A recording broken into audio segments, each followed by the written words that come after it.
Welcome to Sylvia Stingray. Hey guys, welcome back to my channel. It's me, Sylvia, your Yuri Manhwa translator. Hey guys, good morning. Let me present you the new chapter of Perfect Heroine Wants to Possess Me, Chapter 102, Part 2. So here it is. Let's read the story. Back to Wei Xingyu and Uncle Chen.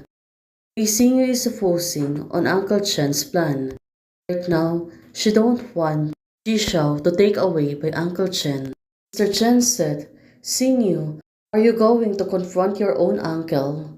Oh, it seems, Mr. Chen, he is really tricky. Right now, Wei Xingyu. She looked closely to Mr. Chen. Well, what is she planning or going to do? How can she save Ji Shao? Right now, Wei Xingyu, yes. I almost lost Ji Shao.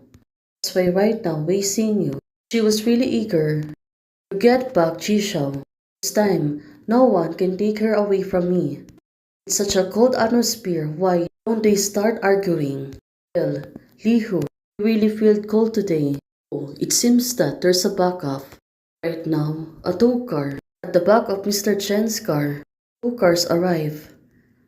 Who could it be? Mr. Chen said, Si Yong, why are you here? You are causing trouble. But who is the person also behind him?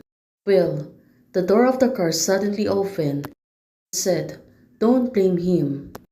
Well, who is the person speaking at this moment? It turns out it was Jin Nanfeng. He said to Mr. Chen, I brought him here. Oh, it turns out it was like they're going to rescue Ji Shao and also Wei Xingyu. Nanpeng, why are you following Xingyu and making mischief together? Seems that he wants to scold Jin Nanfeng.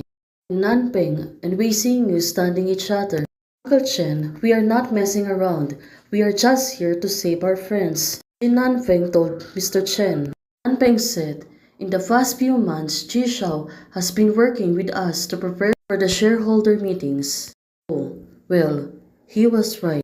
Ji Shao was there and also planning together. Without her, we would never have been able to get back the Wei family property so smoothly. She is Uncle Ji's daughter, but he is also Wei Xingyu's partner. It is said that when all the birds are gone, a good bow is hidden. But Uncle Chen is not a King Guchan of Yue, and I am neither. Chen, actually, this little girl from the Ji family has been protecting Xingyu these days. Even she defeats Xingyu's father to save her. Her character can be still guaranteed. Also, when she was chased by bad people on amusement park, Miss Ji tried her best to protect Miss Wei. Okay, I allow you to take Ji Shao away. Hearing all the good things from Ji Shao. Right now, Mr. Chen, it seems that he has a soft heart, and now he can blame herself.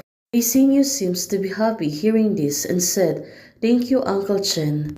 Oh, it turns out it really went well today.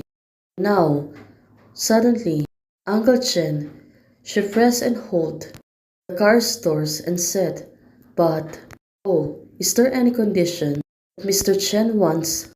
I ask you to restrict her movements and not step out of the side area. Oh, it turns out Uncle Chen, till now, he was really not good. Also, otherwise, I would choose to supervise her myself. Well, that was tough. What will Wei Xingyu's gonna do next time? Thank you for supporting this channel. Valera Crosper.